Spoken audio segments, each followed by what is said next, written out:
For O'Duffy, Cassaraes was the headquarters of the Bandera Irlandese del Tercio, the Irish Brigade of the Foreign Legion. The Alvarez Hotel, which became his GHQ, is still there, and the streets through which his men marched, accompanied by the St. Mary's Pipe Band from Dublin, would be familiar today to those same men. As indeed would some of the bodegas and the Church of San Domingo, where the many church parades were held. On Christmas morning, there was a full parade to the Church of San Domingo, where Father Mulreen said 3 masses followed by benediction. The volunteers had a special Christmas dinner, after which a most enjoyable concert was held in the dining room. Although a bit homesick, they were in great form, jubilant and happy. One and all assured me that the Christmas in Spain was the most enjoyable they ever had. And in the main square of Cassaraes, they were reviewed by General Franco himself. There was jubilation in the Irish lines when the announcement was made. The Bandera paraded fully armed and equipped with the Irish flag at its head. As each section passed him, the officers and men saluted in the Spanish style, shouting wholeheartedly, "Viva Franco, Viva España, and Viva Irlanda." The Generalissimo, in a short address, said, "I look with joy and confidence to the day when you and your Spanish comrades will win new honors for your flag, fighting for the glory of Ireland, the glory of Spain, and the glory of our holy faith."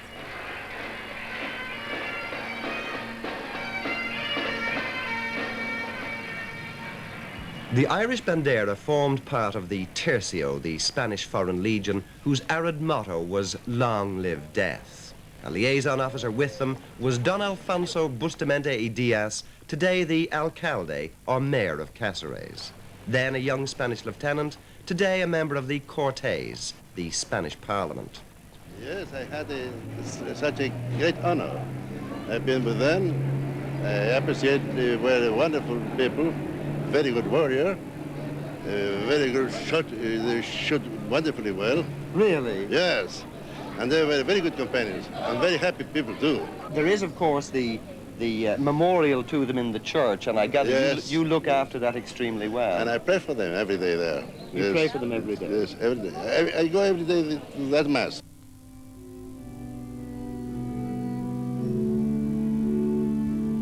And it's here, in what became the Irish Church, that the Bandera is commemorated. I unveiled a tablet in the church to mark our official farewell before leaving for the front. The inscription in Irish, Spanish, and English reads, "To the glory of God and the honor of Ireland, in remembrance of the 15 Bandera Irish Brigade of the Tercio, who worshipped in this church while serving the cause of the faith, and of Ireland's ancient ally and protector, Spain." Afterwards, during benediction, the Bandera sang "Faith of Our Fathers."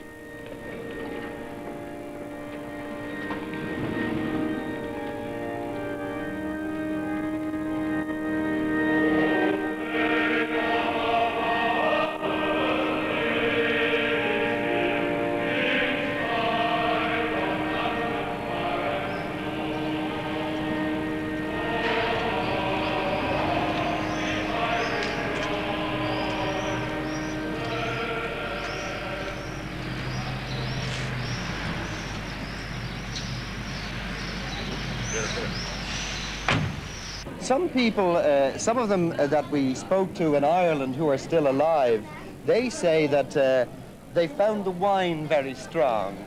Well, you know, the Irish people and the Spanish people were very fond of wine, all. And then is our sympathy, our mutual, we were very cheerful together. Did they drink too much? They adore our wine and we adore their whiskey. So it was a fair exchange. Yes. But they were good. And their cigarette, sweet afternoon, I remember. You remember the sweet afternoon? Sweet afternoon, yes. But although O'Duffy tends to ignore it, there was a drink problem among some of the volunteers. One of them wrote in an unpublished memoir of the inevitable payday scenes which took place by those who had taken more than their fair share of vino and who were now all out for trouble. One barman in Cassaraes, Jose Garcia, recalls the Irish who came here 40 years ago. Que tenían la ley seca y entonces a él le gustaba bastante el vino. Sí, sí. Venden Bueno. algunas prendas para poder compensar eso. Sí, sí, vale. He said that they arrived here about the year in 1937, and he was just a young boy then. He was about 13 years old, and the thing he remembers most about them was their happiness and the clothes they wear, because here in Spain they'd never seen anything like this. They had their harps and their kilts, you know, and he remembers very well the processions they made to the church and every Sunday. Well, did they sort of go around the bars an awful lot? Y se corrían ellos por los bares mucho. Sí, sí, bastante, bastante, bastante. He says quite enough. Quite enough. Yeah. That is quite true. Unfortunately, it is quite true. I'd say that 20% of the lads we had out there, of all ages, were very addicted to drink. And apart entirely from their addiction, drink was very, very cheap. It was quite possible for a young man of 18 or 19 who hadn't been used to a lot of drink and who wasn't being very well fed to drink a bottle of wine that cost him the equivalent of 10 pence there in Ireland, you see, and it was highly potent. So we had drunkenness every night of the week. A veces no, otras veces tenían que cambiar el abrigo o otra cosa que llevaran para cambio del vino. Bueno, he says that not always, didn't all of us have quite enough money to pay for their wine, that sometimes they might have had to sell their coat or something in order to buy another bottle, you know? Did they drink far more than the Spaniards, for instance? ¿Piensa usted que bebieron más que los españoles normales en el pueblo? No creo. No creo porque a los españoles también les gusta bastante. No, he says he doesn't think they drank more, but they drank equally well. Do you think that the people of Caceres remember the Irish at all? Oh, well, with much gratitude. Really? Yes. It was a marvelous thing for them. They went to the coast of Ireland, take a boat. The boat was going to fight for the faith. I think it's an amazing thing. And they were very, very brave people.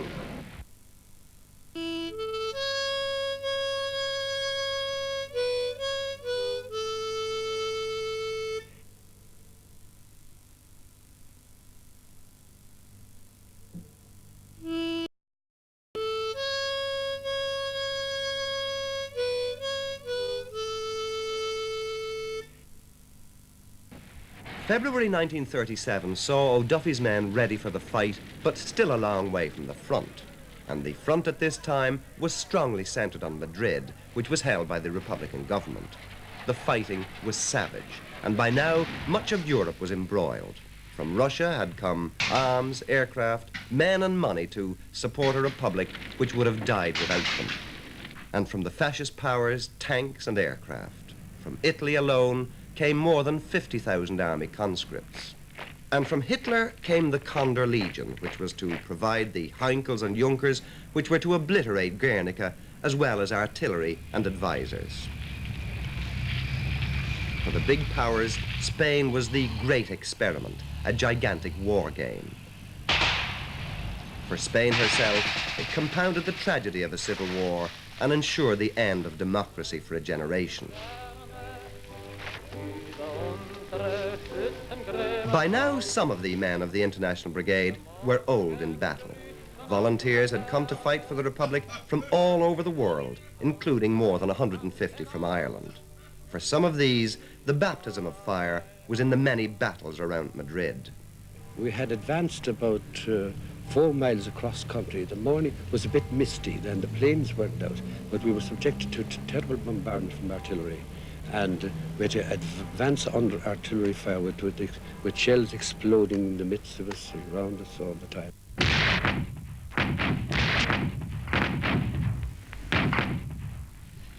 Of all the battles in Spain, the one which was to begin now in the valley of the Jarama River was to epitomize war in all its horror. Its memories are burnt into the minds of all who fought in it. Franco thought when he had failed in a frontal assault on Madrid at University City that he might take it on the south from Jarama on the Jarama River.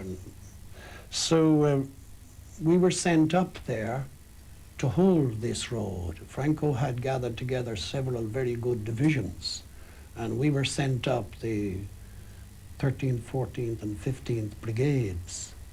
And we held the road. at a very, very high price. And the price was 45,000 men in one terrible week. The British battalion alone, in which so many of the Irish fought, lost 400 of its 600 men in one day. Defending Suicide Hill in the Pingarron foothills, 22 Irishmen died.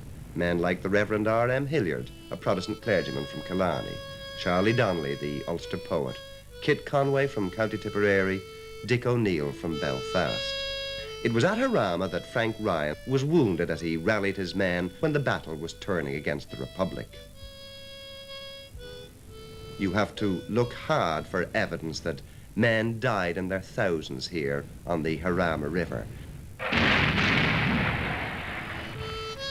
A poet wrote of the terrible slaughter.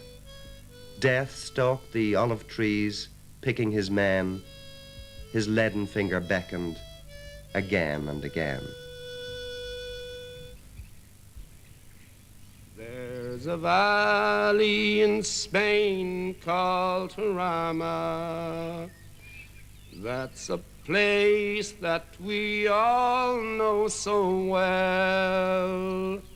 For 'tis there that we wasted our manhood and most of our old age as well.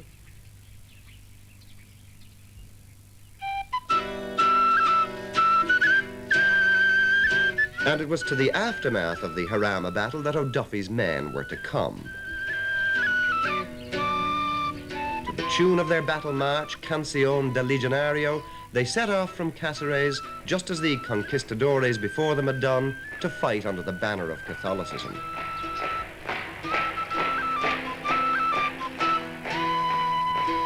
And so O'Duffy's men went off to war. They were marching along a sunken road about a mile outside Ciempocelas when they saw another body of troops crossing their path. And O'Duffy, in his book, Crusade in Spain, has written of this incident.